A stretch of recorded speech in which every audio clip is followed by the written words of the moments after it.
Good evening বন্ধুরা, কেমন আছেন আপনারা সবাই? আশা করি সবাই ভালো আছেন, সুস্থ আছেন আর সাবধানে আছেন। আমরাও ভালোই আছি। আজ হলো বুধবার, বিকেল এখন 5টা বাজে। আজকে সকাল থেকে মানে ভোর থেকে আজকে বৃষ্টি শুরু হয়েছে, এক টানা বৃষ্টি হয়েই যাচ্ছে। তো এখানে দেখছেন পুরো অন্ধকার গুটগুটে হয়ে গেছে পুরো। আর এত জোর বৃষ্টি হচ্ছে যে কি বলবো, এবছর বলেছে, গতকালকে বললাম না, রেকর্ড করা বৃষ্টি হয়েছে। তো এখানে মায়ের জন্য খাবার সব বেড়ে নিয়েছি। তো দুপুর অবধি ব্লগটা তো আপনারা পেয়েই গেছেন। একদিনে না পুরো ব্লগ দিতে গেলে, মানে পুরো গোটা দিনের ব্লগ দিতে গেলে অনেকটা বড় হয়ে যাবে, সেটা আপনাদেরও ভালো লাগবে না আর আমারও এডিট করতে কষ্ট হবে। তো এখানে দুপুরবেলা বাঁধাকপি করেছিলাম, এখানে অনেকটা বাঁধাকপি আছে আর 1 কৌটোর মতো ভাত আছে, রেখে দিই। এখন তো মাইক্রোওভেন হয়ে গেছে, খুব সুবিধা, 2 মিনিট ঘুরিয়ে নিই, ব্যাস তাহলেই হয়ে যায়। আর আমার শাশুড়ির জন্য খাবার দাবার কিছু রেখে দিয়েছি, তিশান সন্ধ্যাবেলা গিয়ে দিয়ে আসবে। আর দেখুন না, সেই যে মেজদা মাংস দিয়েছিল, এখান থেকে কিছু সলিড মাংস আমি নিয়ে নিচ্ছি।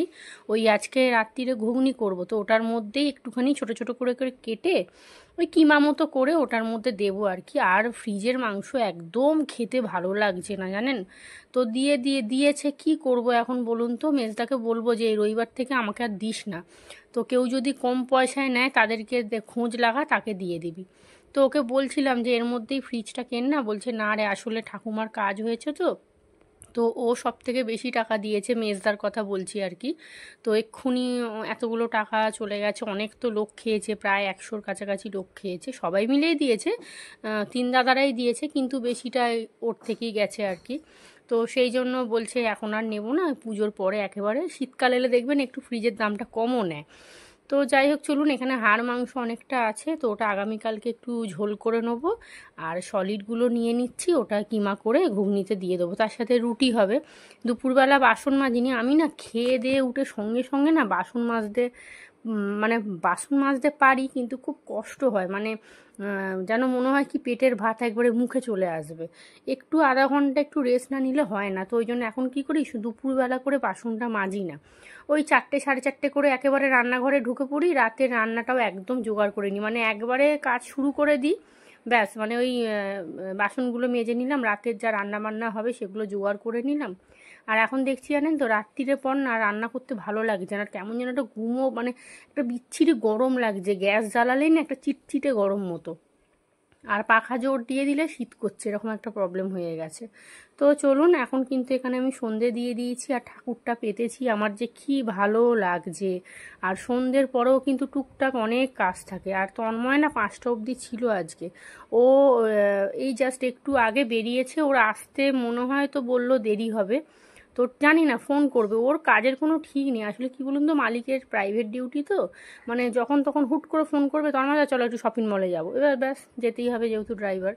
তো এইরকম। আর তিশানকে 5খানা সিঙ্গারা আনতে বলেছিলাম, তন্ময় খাবে বলেই কিন্তু আনতে বলেছিলাম, মানে আমার 1.5খানা, তিশানের 1.5খানা আর তন্ময়ের 2খানা, কিন্তু ওর হঠাৎ করে ফোন আসার জন্য ও বেরিয়ে গেছে। আর দেখুন না, সিঙ্গারার সাইজ দেখে আমি তো অবাক হয়ে যাচ্ছি, মানে এইরকম সাইজ করে দিয়েছে এগুলো, 8 টাকা করে সিঙ্গারা, বলুন তো। তো তিশানকে তাই বলছি যে হ্যাঁ রে বাবু, এগুলো কী রে, মানে আগে সিঙ্গারা নিতাম, একটা সিঙ্গারা মানে এক হাতে মুঠো করা যেত, আর দেখুন এ কী অবস্থা সিঙ্গারার, বাবা ওকে বলছি না নিয়ে এলেই ভালো হতো, তার থেকে বরঞ্চ ওই ভেজিটেবিল, তারপরে বেগুনি, এই টুকটাক নিয়ে এলে বরঞ্চ ভালো হতো। তো এখানে তিশানকে 1.5খানা দিয়ে দিচ্ছি, আমিও নিয়ে নেবো। তো হয়ে গেছে, সিঙ্গারা খাওয়া হয়ে গেছে, টুকটাক যে কাজগুলো ছিল সেগুলো সমস্ত করে নিয়েছি। আর এখানে ড্রামটা খালি করলাম, এবারে বাসনগুলো, তোমার বাসন মাজাও হয়ে গেছে, বেসিন দেখতে পাচ্ছেন পুরো ফাঁকা। আর মায়ের খাবারগুলো দেখছেন চামচগুলো পড়ে যাচ্ছে, জল জল হয়ে আছে। আমারও যে ওই ফ্লিপকার্ট থেকে যে বাসন মাজার যে র্যাকটা কিনেছিলাম না, ওটা এখানে রাখার জায়গা নেই, তো ওই জন্য ওটাকে সরিয়ে দিতে হয়েছে। ওইটা হলে খুব ভালো হতো, সঙ্গে সঙ্গে তলা দিয়ে জলটা পড়ে যায়, তো বাসনগুলো পুরো শুকনো হয়ে যায়। আর এই গামলায় কি বলুন তো, বাসনগুলো তলায় তো জলটা জমে থাকছে, তো বাসনগুলো একদম চ্যাপচ্যাপ করছে। আর আমার ফ্লিপকার্ট থেকে 2টো জিনিস অর্ডারে মানে করেছিলাম, তো সেগুলো এসছে, আপনাদেরকে লাস্টে দেখাবো।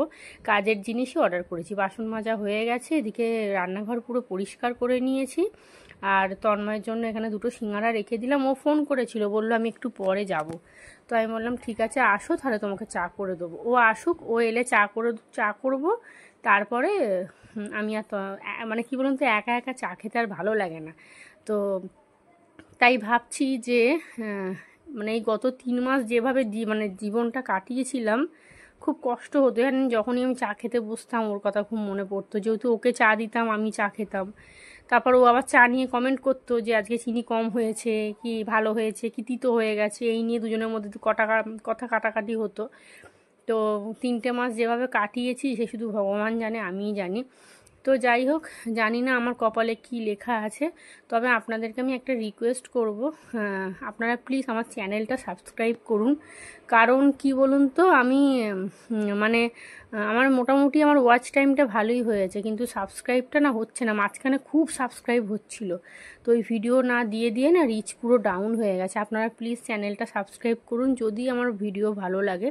এখান থেকে কিছু আর্নিং করতে পারলে আমার মনে হয় ভবিষ্যতে আমি বাড়িঘরদর কিছু করতে পারবো আর কি। তো চলুন, এখানে পেঁয়াজ টমেটো, এই রোজ রোজ আদা রসুন বাটা দুবেলা মিক্সি চলছে, আমার যে কি বিরক্ত লাগছে। তো আমি এবারে ভেবেছি যে একবারে 200 আদা 100 রসুন বসে বসে ছাড়িয়ে আমি পেস্ট করে নেবো। তবে কি বলুন তো, তন্ময় আবার পছন্দ করে না, বলে না না 1 সপ্তাহ আদা রসুন তুমি তরকারিতে দেবে না, ও একদম টেস্ট হয় না। 3 দিনের মতো বাটবে, মানে সপ্তাহে 2বার আর কি মিক্সি চালাতে বলছে। তো এখানে তিশানকে পাঠিয়েছিলাম ওই মুদিখানা আনতে, এখানে মুড়ি তারপরে টুকটাক অনেক কিছু আনার ছিল। এখন ছেলে আমার বড় হয়ে গেছে, তো দেখুন নাকি সুন্দর সব একদম বাজার গুছিয়ে করে নিয়ে এসেছে। আর সবথেকে একটা বড় কাণ্ড আজকে ঘটিয়েছে জানেন, আমি একটু পরেই সেটা জানতে পারলাম মালগুলো রাখার পরে। 20 টাকা হারিয়ে এসছে। তো বলছে কি যে মা জানো, যখন সাইকেলটা এখানে ঢোকাচ্ছিলাম তখনই 20 টাকাটা পড়েছে, কিন্তু পরে গিয়ে দেখলো টাকাটা নেই। ওখানে একজন দাঁড়িয়ে ছিল আমাদেরই মানে বাড়িওয়ালারই একজন, না আমার ধরছি না। তো আমার মনে হয় উনি টাকাটা নিয়ে ওপরে চলে গেছে, যেটা আমার মন বলছে। তো বললো মা ওইখানেই পড়েছিল, আমি না ফট করে খেয়াল করেছি ওখানেই পড়েছিল। ও সাইকেলটা রেখে ঘরে এসে গেছে, তো বললো উনি নাকি দাঁড়িয়ে ছিল ওখানে। তো তারপরে গিয়ে দেখলো উনিও নেই আর 20 টাকার নোটটাও নেই। তো আমি বুঝতে পেরেছি কে নিয়েছে। তো মানুষের মেন্টালিটি এখন এত নোংরা হয়ে গেছে, মানুষ তো বলবে বলুন যে হ্যাঁ রে এই তুই তোর পয়সা পড়ে গেছে, আর হিসাবের পয়সা। তো বলছে মা আমি 155 টাকা মুদিখানা নিয়েছি আর সর্ষের তেলটা 160 টাকা নিয়েছে, পুরো হিসাবের পয়সা। তন্ময় বললো পুরো একটা 20 টাকার নোট ফেলে দিয়েছে। তো যাই হোক, কী আর করা যাবে, বাচ্চা মানুষ করে ফেলেছে, ওর তো দোষ নয়। আর আমাকে ও যে এত কাজ করে দেয় না, এটাই আমার অনেক মানে কত উপকার করে আপনাদেরকে কি বলবো। এই যে দেখুন না, এখন আমাকে জামা টামা পরে যেতে হতো 2 নম্বর গেটে, আর ওর ওই সাইকেলটা কিনে দিয়ে আমার মনে হয় আমার লাভ বেশি হয়েছে। ও ঘরের অর্ধেক দোকান বাজার ওই করে দেয়। আর তন্ময় তো আসার সময় টুকটাক হয়তো বিস্কুট আনলো, আর তারপর ওর কোনো কাজের ঠিকও থাকে না। ওকে বলবো চিনি শেষ হয়ে গেছে আনো গো, ওই 7টায় বলবে আসছি, হট করে ফোন আসবে, বলবে আমি বেরিয়ে গেছি, ব্যাস হয়ে গেল। চা খাবো বলে বসেই থাকতে হবে, চিনি নেই, যে চিনি থাকবে না। তো ওই জন্য তন্ময়কে আমি কিছু বলিও না। তো এখানে মুড়ি, তারপরে প্যাটিসের প্যাকেট, তারপর ময়দা, সর্ষের তেল, চানাচুর টুকটাক সব নিয়ে এসছে। তবে মনটা খারাপ লাগছে, ওই যে টাকাটা হারিয়ে ফেললো। 2 টাকা হারিয়ে গেলেও কীরকম লাগে বলুন তো, সেখানে একটা 20 টাকার নোট হারিয়ে দিল। হারিয়ে দেয় না, দেখুন না, ও বললো জানো মা ওই মানে না ওই উনি দাঁড়িয়ে ছিল ওখানে, গিয়ে দেখলো 3 জনের জন্য 3 রকম চা হয়েছে। তন্ময়ের জন্য দুধ চা, আমার জন্য লিকার চা, আর এখানে মুড়ি মেখে নিয়েছি। আর তৃষান বললো মা আমাকে একটু কফি খাওয়াও, ও দোকান করে দিয়েছে, ওর বায়না যাওয়ার সময় বলেছে আমি দোকান করে দেবো, কিন্তু আমাকে একটু কফি খাওয়াতে হবে।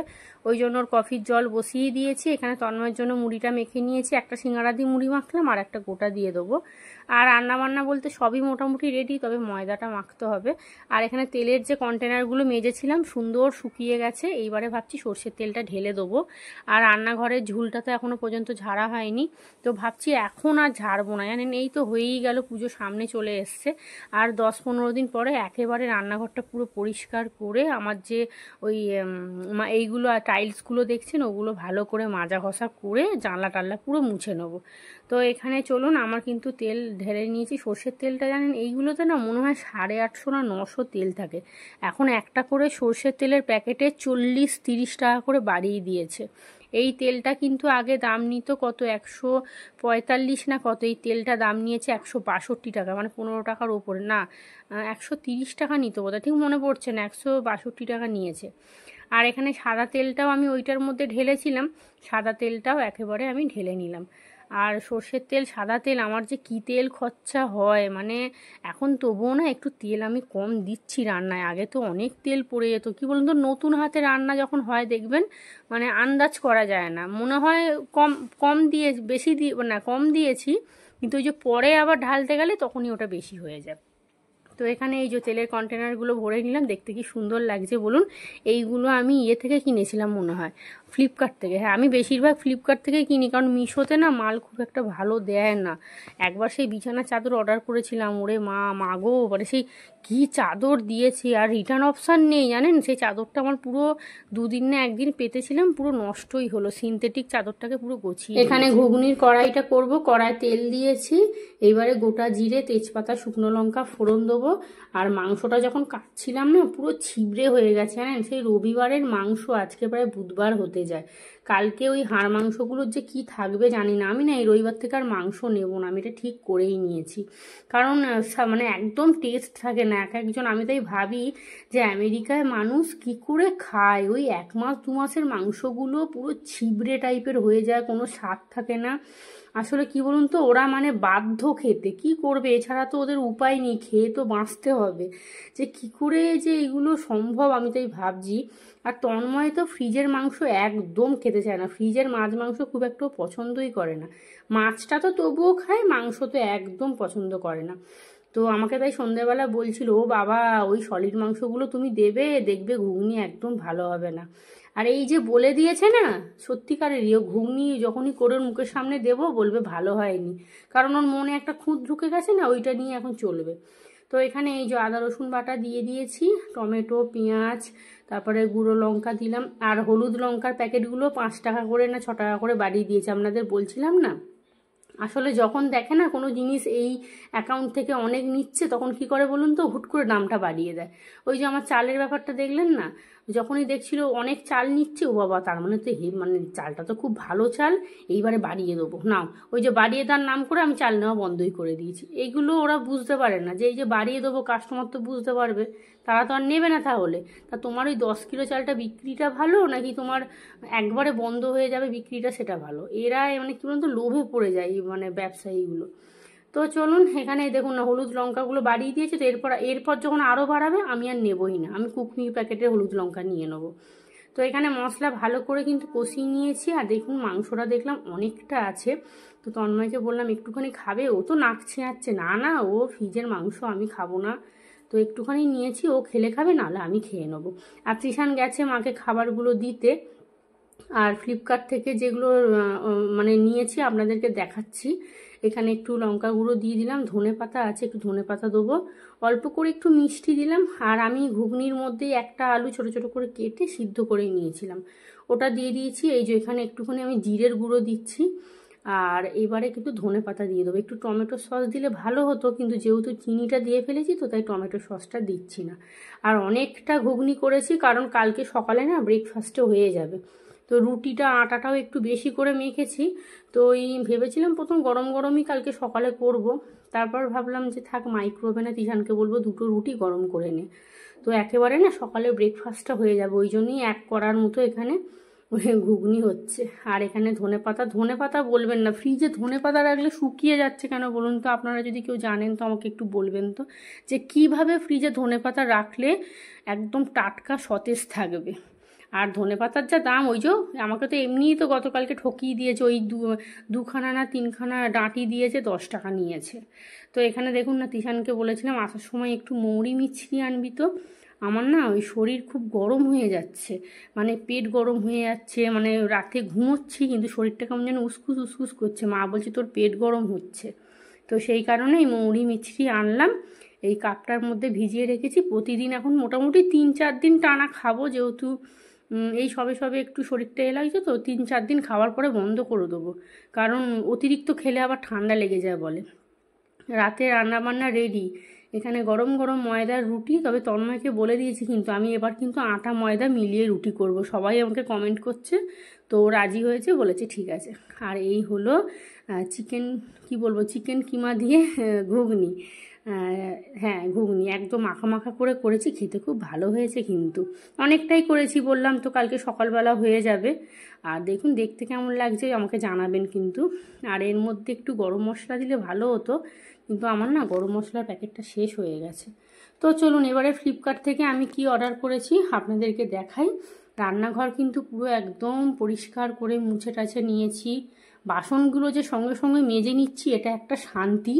আগে বাসন মাজতে মাজতে জীবন শেষ হয়ে যেত, মানে একবারে দু তিনবারের বাসন জমিয়ে ফেলতাম, তো ব্যাস ওখানেই সব শেষ। এই যে এখানে রান্নাঘর পরিষ্কার করে নিচ্ছি। আর এত পরিষ্কার করার পরেও আমাকে এক বন্ধু বলছে যে এত অগোছালো কেন, কি বলি বলুন তো।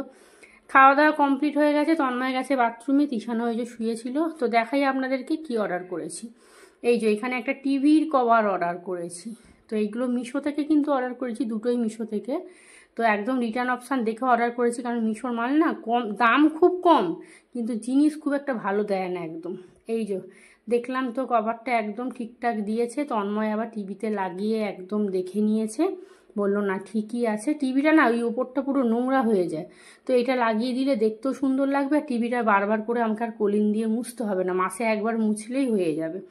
তো টিভির কভারটা নিয়েছি। আর তার সাথে আমি না কিছু ফলস ক্লিপ নিয়েছি।